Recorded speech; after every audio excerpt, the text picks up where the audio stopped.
Nós temos aqui uma exclusiva, uma entrevista que foi feita com o rapaz que jogou no Rio Tibre aquele ídolo chamado Pachamama, o Sr. Alexander Tschugguel. Ele fez uma conferência no escritório da TFP dos Estados Unidos, em Washington. É uma associação co-irmã do Instituto Plinio, Corrêa de Oliveira, e nós vamos mostrar aqui essa entrevista.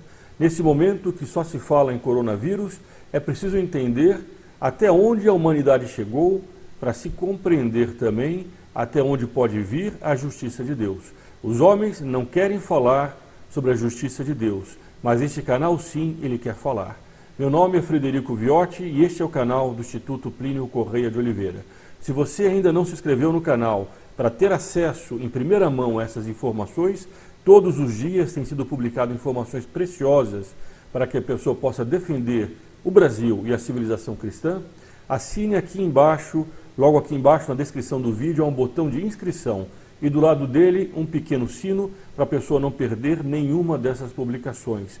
Compartilhe também esses vídeos entre seus amigos para que eles também tenham acesso a essas informações. Deixe os seus comentários. E eu vou incluir aqui em cima, como tenho feito em todos os vídeos, pelo menos para os que assistem dentro do YouTube, um link explicando como você pode fazer parte do grupo Articulação Brasil. Esse mesmo link vai estar aqui embaixo também na descrição do vídeo e entrando nesse link você saberá como poderá, de um lado, ajudar o canal e do outro lado, receber benefícios para você e sua família nesse momento em que nós mais precisamos. Um desses benefícios únicos é a missa mensal por todos aqueles que se inscrevem no grupo Articulação Brasil. Mais do que tudo nesse momento, o que nós precisamos é de uma confiança absoluta em nosso Senhor Jesus Cristo, Nossa Senhora e contar com as orações. Nós, ao mesmo tempo, não podemos nos deixar levar pela manobra que está sendo feita a pretexto desse vírus. O vírus é um perigo real e nós vamos ver aqui um dos motivos que podem explicar por que a humanidade, nesse momento, passa por uma situação como essa. Mas, além disso, esse vírus também é instrumentalizado. Ele é usado para um objetivo. Nós temos tratado disso outras vezes. Então, assine esse canal, inscreva para poder receber sempre essas informações. E vamos agora ouvir a entrevista que foi feita em Washington pelo Sr. Alexander Tschugguel, que é um austríaco, que estando em Roma, entrou numa igreja, pegou ídolos da Pachamama que estavam dentro de uma igreja e jogou no Rio Tibre, que passa em Roma. Nós já mostramos essas imagens, vamos aqui passar rapidamente as imagens desse momento, que é o momento que marcou a história do Sínodo da Amazônia.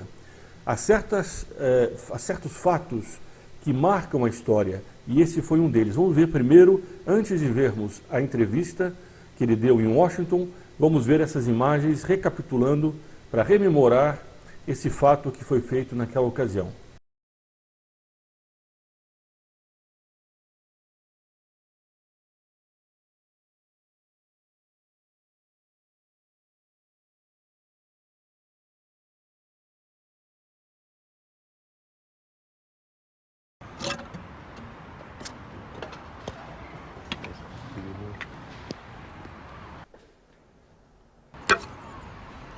Essa atitude dele repercutiu por toda parte, mas ele não fez isso sem pensar. Ele foi consultar um padre, um sacerdote, se ele podia fazer uma coisa como essa. E o padre disse a ele que ele não só podia, mas que ele tinha um dever de fazer. Vamos então ver essa entrevista dele.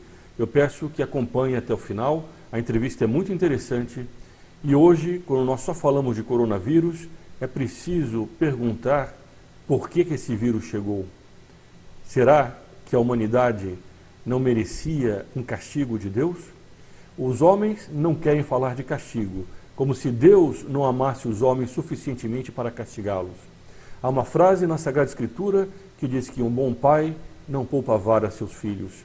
Se Deus não castigasse os homens, é porque Ele, no fundo, não se importava com eles. Se nós temos um pingo de fé, ainda no mundo como hoje, é preciso considerar o castigo, a justiça, que é ao mesmo tempo uma misericórdia.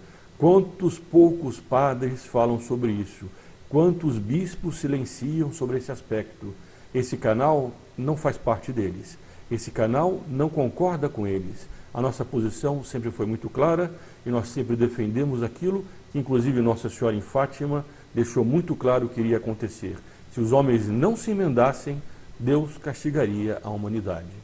Não será esse vírus um dos castigos, talvez o primeiro, pelo menos o mais visível desses castigos que nós já estamos sofrendo, nós já estamos padecendo.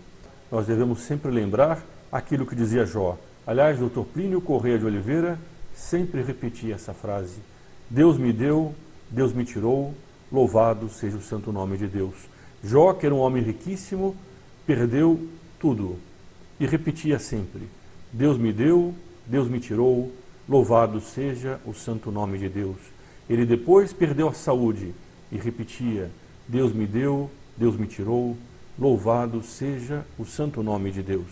Se nesse momento, ainda por cima, com esses castigos, a humanidade não se converter, não se emendar, em Fátima, Nossa Senhora advertiu que nações inteiras desapareceriam do mapa. Essas são as profecias de Nossa Senhora de Fátima, elogiadas inúmeras vezes pela Santa Igreja. Nações inteiras desapareceriam do mapa. Por fim, diz Nossa Senhora, o meu imaculado coração triunfará. Este é um canal católico e nós temos plena convicção nas palavras de Nossa Senhora em 1917 para 3 pastorinhos na Cova da Iria, em Fátima, Portugal. Vamos agora então ver o vídeo do Sr. Alexander feito em Washington, em que ele comenta todo esse fato dele jogar no Rio Tibre essas estátuas da Pachamama, que são, em certo sentido, o ponto auge da crise da fé, da crise de fé na Santa Igreja Católica. Uma crise que o Papa Paulo VI chamou da fumaça de Satanás que penetrou no Templo Santo de Deus. Vamos então para essa exposição que fez o Sr. Alexander. Aliás, ele também pegou o coronavírus, ele já está em casa, já se recuperou, ou está se recuperando. Vamos então ver a entrevista que ele deu há 3, 4 meses atrás em Washington. And I just had the pleasure of listening to a part of his interview to Lifeside News, which was upstairs in the library. And in that interview, he was asked what 3 books influenced him the most. And he began by saying Revolution and Counter-Revolution by Plinio Corrêa de Oliveira, which touched me a lot because Professor Plinio Corrêa de Oliveira is, of course, the founder of TFP. So I don't really need to introduce him because you all have been seeing the abundant and he himself has made a good number of videos, etc., very, very good. But I do want to mention the fact that Cardinal Burke, Cardinal Brandmuller, Bishop Schneider, Archbishop Vigano have all called him a Catholic hero. Cardinal Burke, in his interview with Ross Dotat, that's the way to pronounce it, says, because there were rumors, fake news, that Cardinal Burke didn't know who he was, he said, no, I know him very well, and I admire him, I like him, and said very, very nice things about him. And several of them called him a new Maccabee, and on and on and on. I'm sure that his wife thinks that those things are a bit exaggerated. Or maybe not. So anyway, without further ado, Alexander Tschugguel.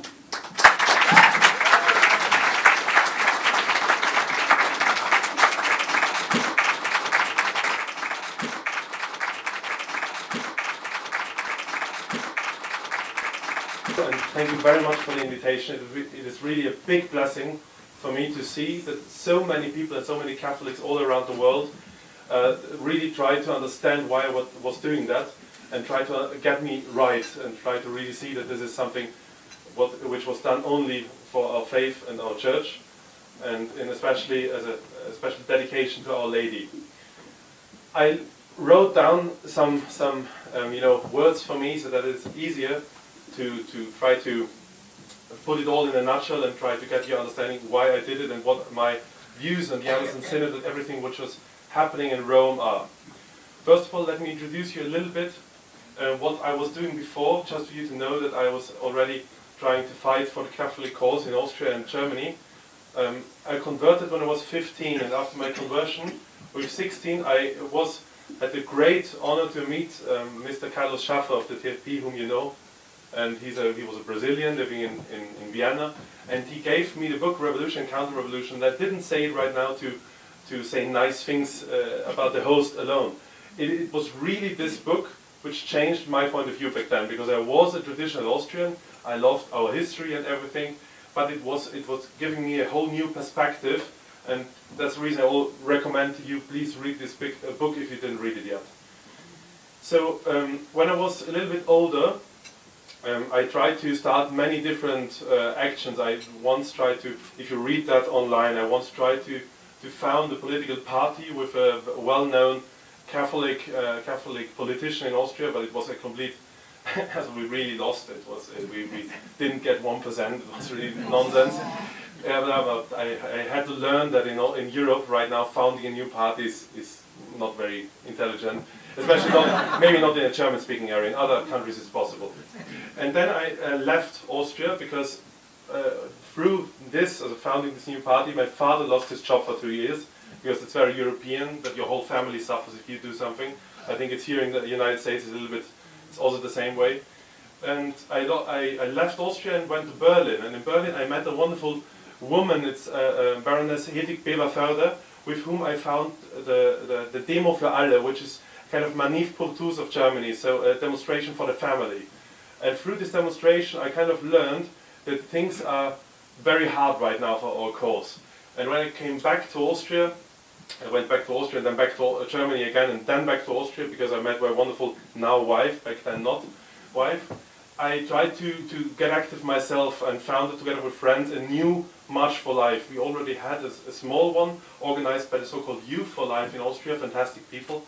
But we saw that this is not working, only a few hundred people attending. Of course, we're a very small country, 8.8 million inhabitants, but it was good for us to restart that. And now we managed to get 4,000 people to the street this year, which was a great success.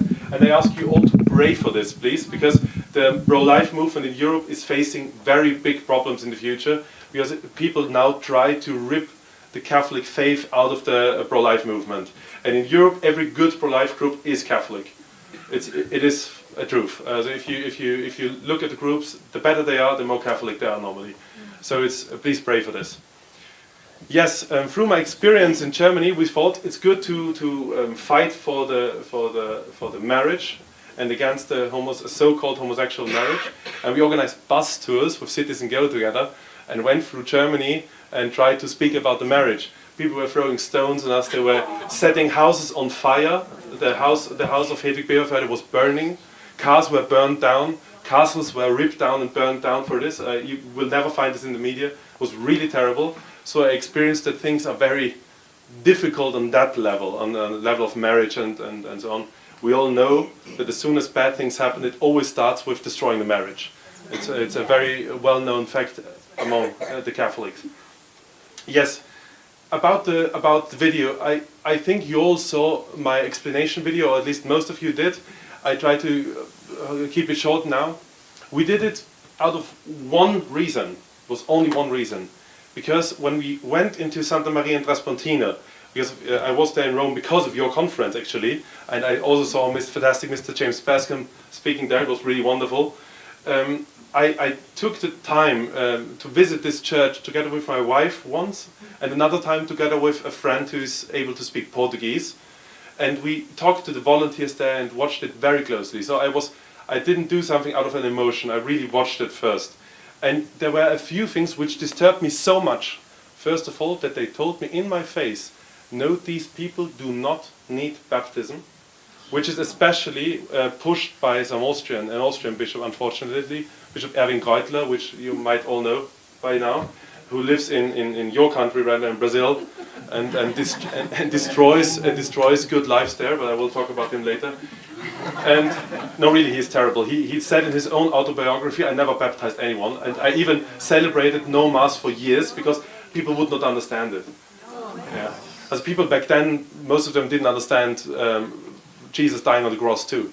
Right, that's right. So what is this for an argument? Okay, so this is the reason I did it. I really saw that this is wrong happening there. And then I wanted to do it immediately, and my wife told me, "No, you're not allowed to do so. And we have to think over things first and try to see if it's really correct, because one does not go to a church and takes out something of a church and throws it into a Tiber. It's actually not very Catholic." So I went back to Vienna, and I went back to Vienna, and in Vienna I was talking to many friends of mine about the whole problem. We were discussing if we rather cut down the tree in the Vatican Gardens or put the Pachamamas out of the church. Then I had to leave for a conference given in France, and then a conference I was organizing about Catholic philosophy in Salzburg, next to Salzburg, in a wonderful... have you been to Salzburg? It's one of the most beautiful cities in Austria, next to Vienna. And I was there, and at this conference my wife told me, if you really want to do that, you have to ask a priest first. And so I asked the priest, whom I think can trust. He's in Austria, living in Rome, fantastic philosopher. And he told me, "No, you're not allowed to do so, you have to do it." It's your duty. If you can do it, it's your duty, because he says, we as priests right now, we cannot do it. And it should be done by a priest, but it's not possible right now, because he would suffer and his whole parish would suffer, and his whole church. So he asked me, I should do it, and I told it my wife, and she said, no, you have to do it. There's no choice anymore. So I asked a friend of mine, a fantastic man, I will not mention his name today because he has to decide whether he comes out or not. And he's wonderful, he's a 20-year-old Austrian Catholic too, very traditional. One of the first families in Austria who only experienced traditional Mass. So it's really wonderful. And then he told me, of course I'm with you.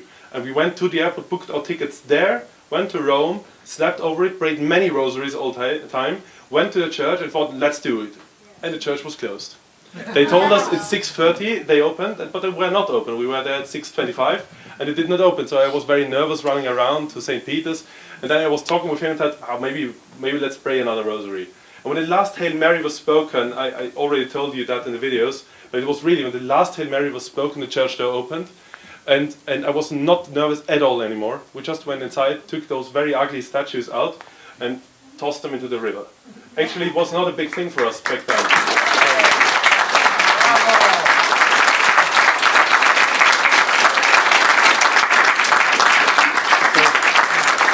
So this is the introduction, and now I will a little bit read from the paper, because I had to get all the facts together. It's very important for us Catholics. We do not want to do things out of a pure emotion. It's not Catholic to do so. It's not right to do so. We always have to think of things. It is our faith is intelligent and logical. So if we want to fight to follow our faith and fight for it, we have to fight for it in an intelligent and logical way, and we have to fight for it in a very wise way. We have to be I don't know the direct English translation, but wise like the snake. So we have to understand how the devil wants things to be run to destroy that. So after uploading the video that shows me throwing the idols into the river, the amount of media attention we got was completely unexpected, actually. It was really unexpected. We knew that Catholic media outlets would talk about what we had done, but we never thought that we would get such widespread coverage, even in the secular media, like BBC, Washington Post, and people like them. Also Austrian media, actually. Austria state television, which is completely socialist, talked about some guys from Austria run into a church and robbed things. That's wonderful. They cannot even talk in a good way about our enemies. They just really lost complete connection to reality. But whatever. So we saw, okay, many people are following this, but we wanted the people to follow what we did and not who did it. It was a big thing. everyone knew about it. The Vatican had to explain themselves every day. It was really wonderful, and I can tell you an inside joke. If you run around the Vatican those days and it's just say splash, people were laughing. So this was a very big success actually, because you see, even in the Vatican they know that what they do is ridiculous. Even in the Vatican, most of them knew it. So after that we saw that when the end of the synod was, and there were no pachamamas in the church at the end of the synod. I'm very. This was our greatest success actually. Yes.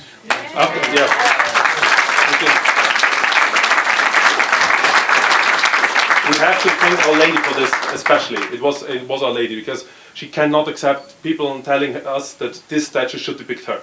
It's completely wrong. Even if it would be a depiction of Mary, why is she naked and ugly? Mary is not naked and ugly. Mary is always dressed very well and very beautiful. She's actually must be the most beautiful woman who ever walked around the world. So that's not possible. So my friends and I had often discussed the current situation of the church and in the world, and tried to think of a way we could contribute to the fight against the enemies of the church. We knew that there are many Catholic laymen out there, and who are just as appalled at the recent developments in the church as we are, and we have long wanted to create a network to bring these people together and to make the true Catholic message heard loud and clearly in the public. We try to do that in many ways. We tried, as I told you before, to found a good pro-life movement in Austria, to do the pro-family movement in Germany, but I'll tell you something about that. Maybe here, I don't know how the March for Life here in Washington is. I want to come there actually, but I don't know if I've managed it this January.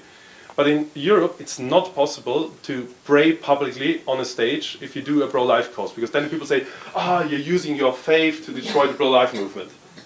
Just think of this argument. The only good argument, as the best argument against abortion, is to say that every child has a soul. This is the best argument. All the other natural law arguments are very good, but this is the best one.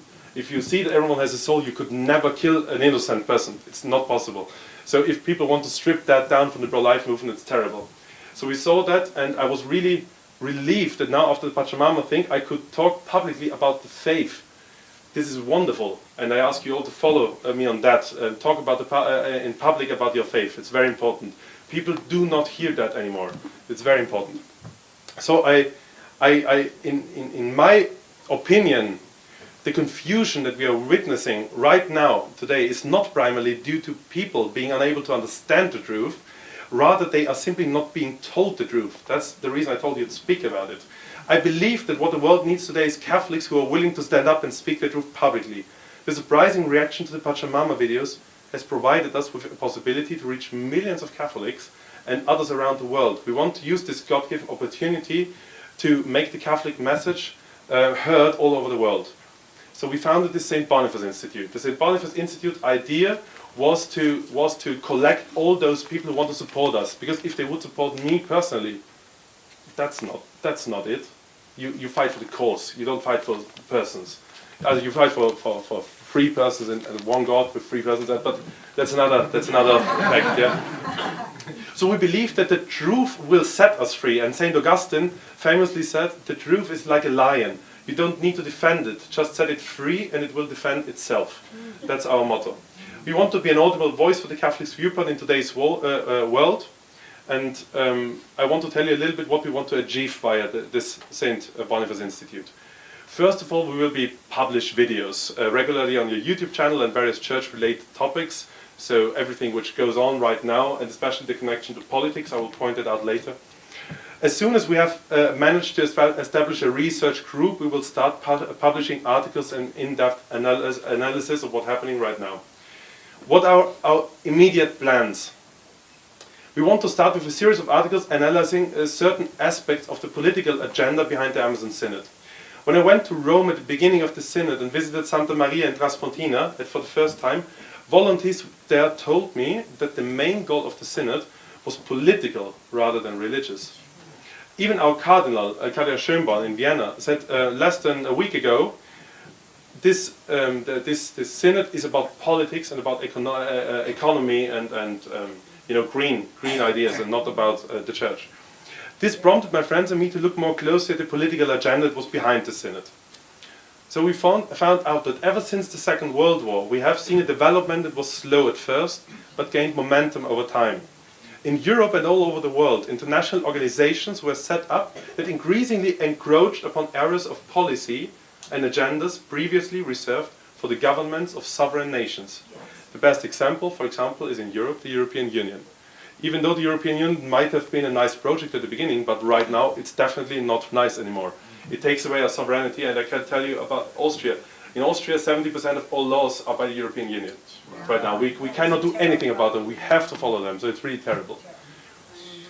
The United Nations, initially an organization of sovereign nations that appeared to have many and well-founded reasons to exist, is now going down the same route and preparing to take over key areas of competence and policy making, particularly environmental policy, education and taxation from nation-state governments. Where this was originally justified as being necessary for peace and international cooperation, and who could be opposed to that, the focus has now mostly shifted to environmental questions, most recent that of climate change. I want to say climate change not because I do not believe climate can change, but because I don't want to use this word the way they use it.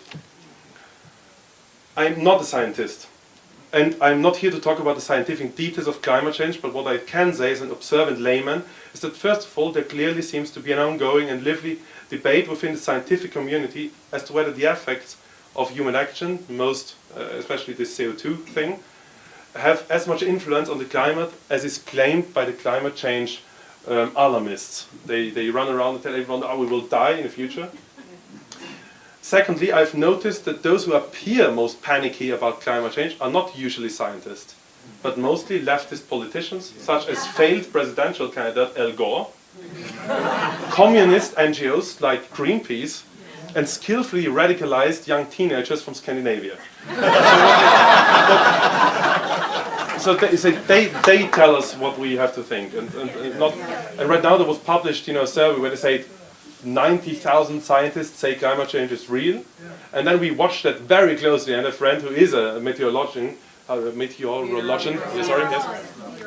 he went through and said, well, first of all, 90% of them are not even do not know something about that. Mickey Mouse. Yes, Mickey Mouse, for example. Yeah, Mickey Mouse was one of the scientists, and then the rest, 10%, half of them are completely strange people. So, a guy who once did a bachelor on this, the expert level was very low. It was not a big expert thing. Thirdly, what makes me highly suspicious of the claims of the climate alarmists is that regardless of whether the problems exist in the way they claim, the solution they offer are clearly suspicious. We are certainly not going to save the climate by instituting socialism worldwide. It is not the way to save the climate. So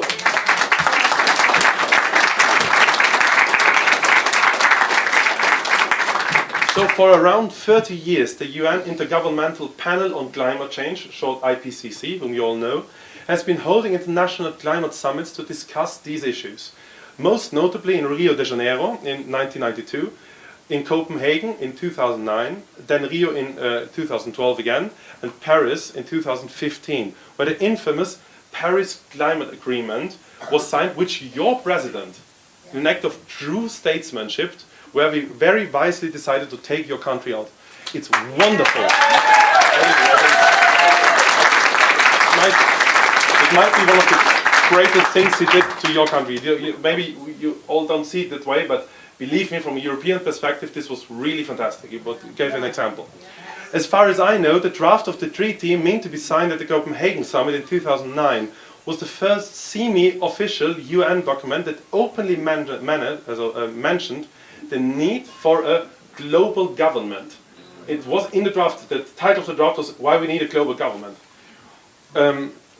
Yes, as the only organization capable of tackling the global problem of climate change. After public outcry, this wording was removed, but talk of the importance of global governance, of setting up a world government, has not ceased. In fact, it has increased over the last few years.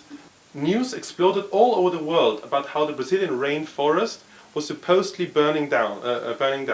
Several world leaders, especially Emmanuel Macron of France, took it upon themselves to issue public demands for a policy to protect the Amazon rainforest by placing large areas of the Amazon region under direct international administration. Macron and others keep referring to the Amazon rainforest as the lungs of the world. At a conference I attended in Rome in October, organized by the TFP, a leading Brazilian climate scientist, Professor Luis Carlos Molhon, who I think is very fantastic actually, gave a very clear and coherent explanation as to why this claim is scientifically untenable. It's really, you cannot say this. The science does not give you the possibility for that. He also explained that the fires about which so much was reported in the media were, first of all, not occurring in the rainforest at all, and moreover, were in no way statistically significantly higher than the average of the last 20 years. You know, the thing about a rainforest is that there is lots of rain and water. That's why we call it rainforest. I do not want to go into any more details here. As I said, I'm not a scientist. But once again, it is obvious to me that the political solution proposed are a direct attack upon the sovereignty of an independent nation state. It goes without saying that this is unacceptable. These attacks on the sovereignty of Brazil are not new, as big multinational companies have been eyeing the Amazon region and the natural resources to be found there with a covetous eye for many decades. As far back as 1989, the Vice President Al Gore said, quote, "Contrary to what the Brazilians may believe, the Amazon region does not belong to them, but to all of us." Quote, end quote. This is Al Gore, yes? At the same time, when President of France, François Mitterrand, stated that Brazil must accept what he called a, quote, "relative sovereignty," end quote, over the Amazon, Gorbachev called upon Brazil to delegate parts of its sovereignty over the Amazon region to international bodies. So our friend Gorbachev. Sorry. Really, this is really very clear for all of us. John Major of Britain said the same. Brazil must accept the sovereignty of the international communities over its territory in the Amazon, and so on and so on. Against the background of the efforts at the UN level to create a world government, one gets the impression that the first territory over which such an institution, such as the IPCC, for example, would claim sovereignty would be the Amazon rainforest region. There is an NGO that works closely with UN institution which goes by the name of Gaia Amazonia Foundation.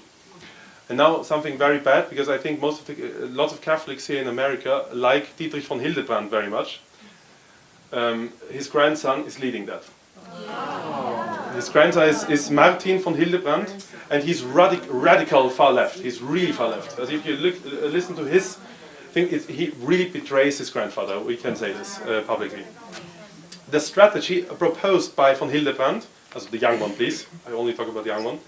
And his foundation is that in order to protect biodiversity in the Amazon region as well as the indigenous people living there, an area he calls the Anaconda Corridor, or AAA Corridor from Andes, Amazon to Atlantic, should be placed under international control. What I am afraid of is that if this plan is successful, the international body tasked with the administration of this region could, as a next step, easily claim that there are also many other regions in the world that are essential to the global climate or a home to indigenous cultures that need saving. So this is a plan we can really follow, and we can read the UN documents telling us that. Needless to say, such regions like the Amazon are likely to contain deposits of important natural resources, which will then be out of the control of national and elected governments.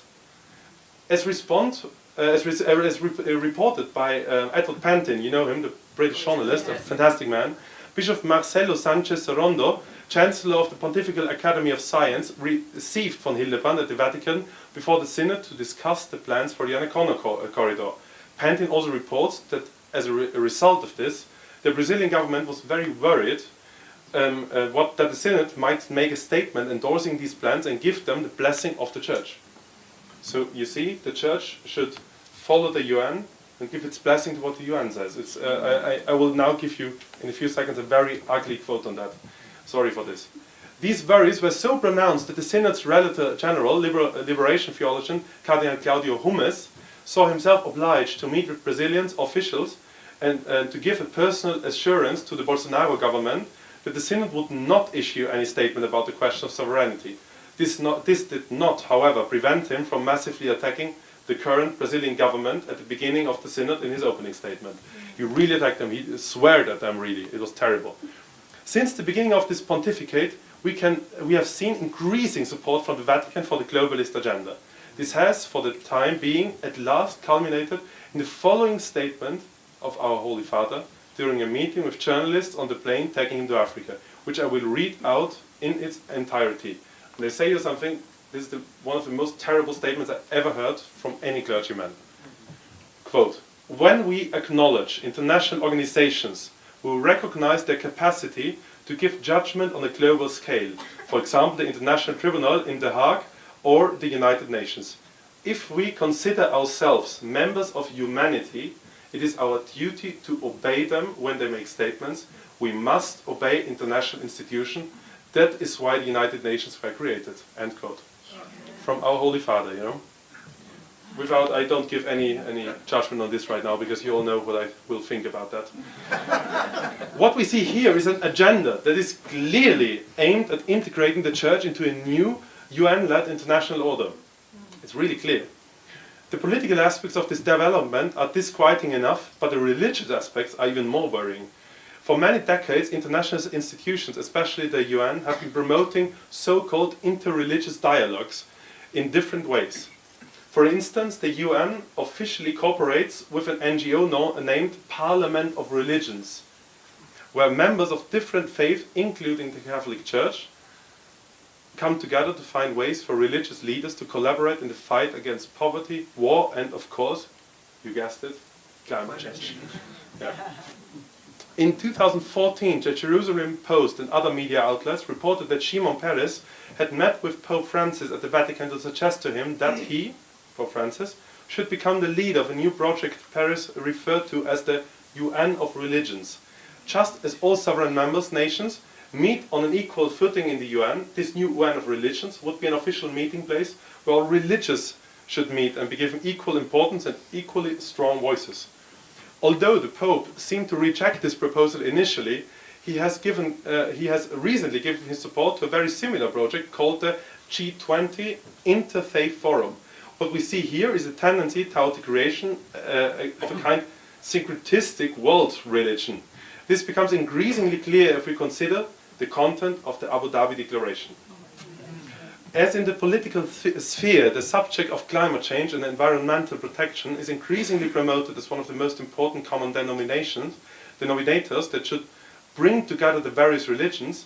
For many years, the veneration of Gaia and other versions of the pagan Mother Earth goddess, especially the Inca goddess Pachamama, played an important role in radical left-wing green environmentalist groups.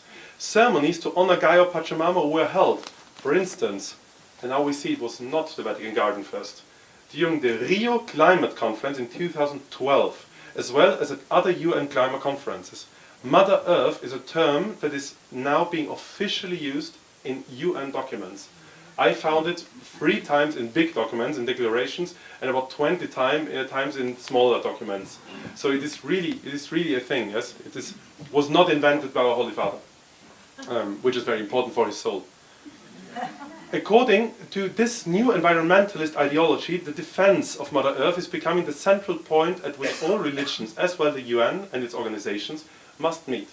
Several years ago, the UN published a teacher's guide called Pachamama, aimed at explaining the dangers of climate change and the need for population control to small children.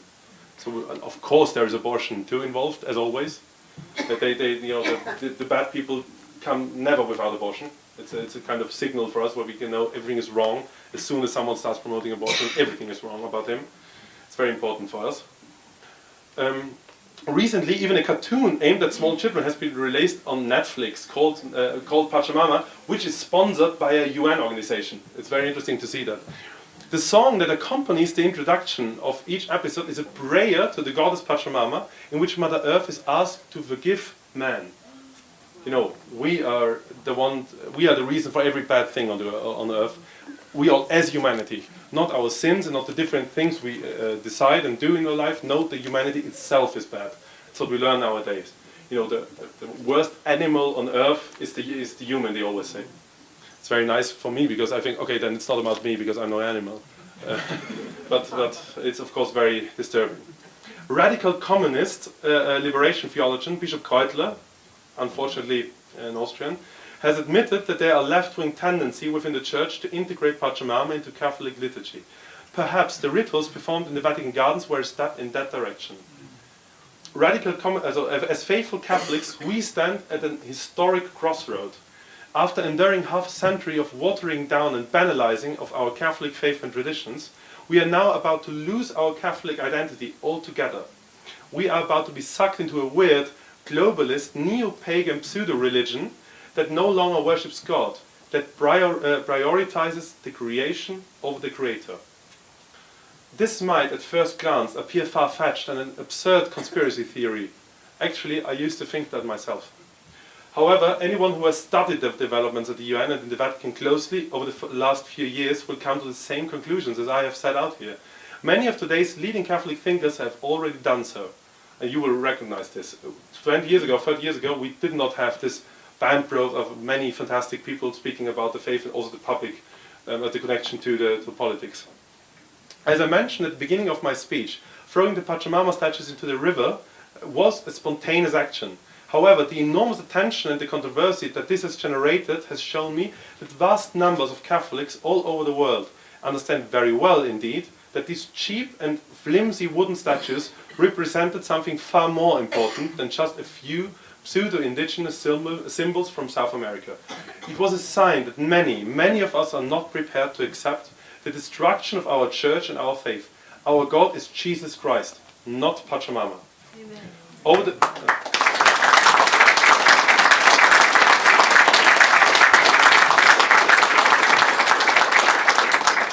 Over the next few months, the St. Boniface Institute will be publishing videos and articles analyzing exposing the subjects that I have touched on just now. In the future, among other activities that we are planning, we also hope to organize conferences on these subjects. You have to understand something which is very important.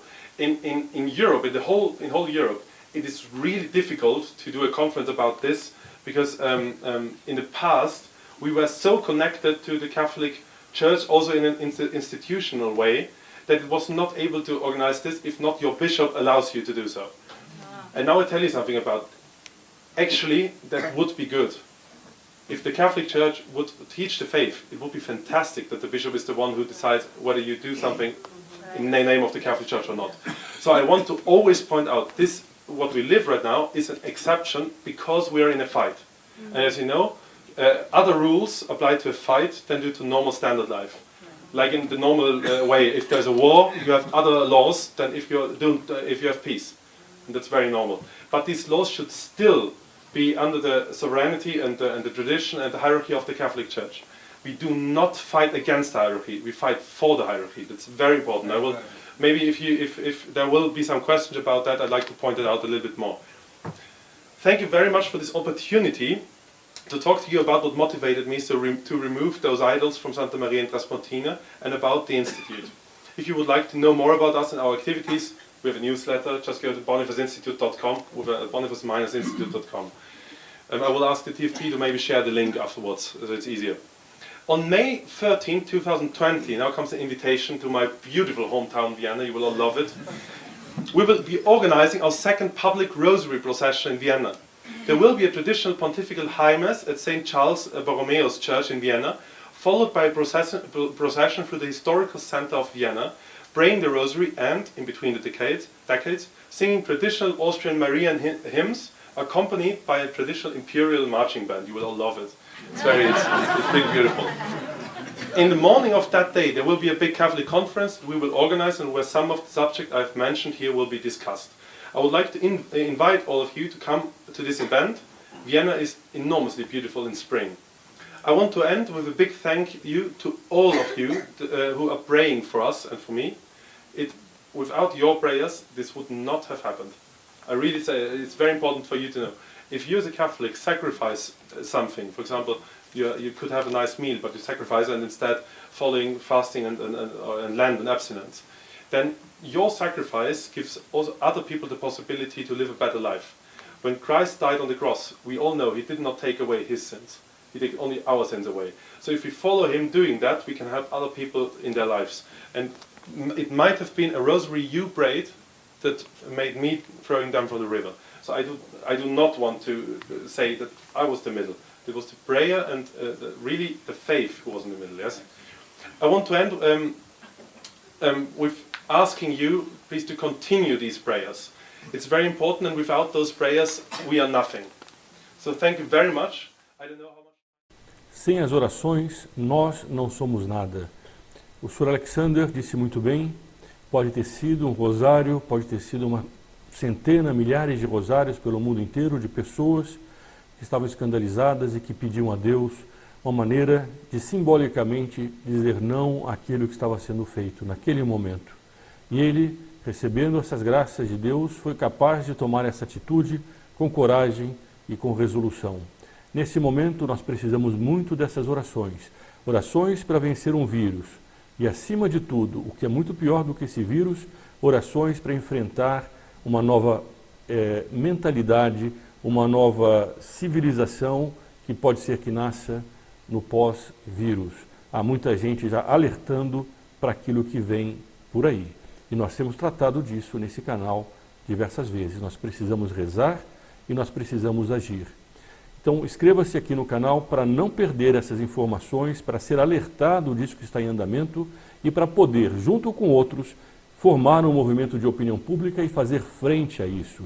Essa inscrição é uma reação, essa inscrição é uma articulação. E eu vou colocar aqui em cima o link explicando como fazer parte de um grupo específico chamado Articulação Brasil. Um grupo que tem benefícios exclusivos e que, ao mesmo tempo, de uma forma mais ativa e mais próxima, nos permite continuar essas atividades. Por fim, eu peço que você compartilhe também esse vídeo entre seus amigos e deixe aqui embaixo os seus comentários. Diga aquilo que você pensa sobre essa situação. Esses comentários são lidos e, na medida do possível, eles são respondidos. Viva Cristo Rei e sua Mãe Maria Santíssima!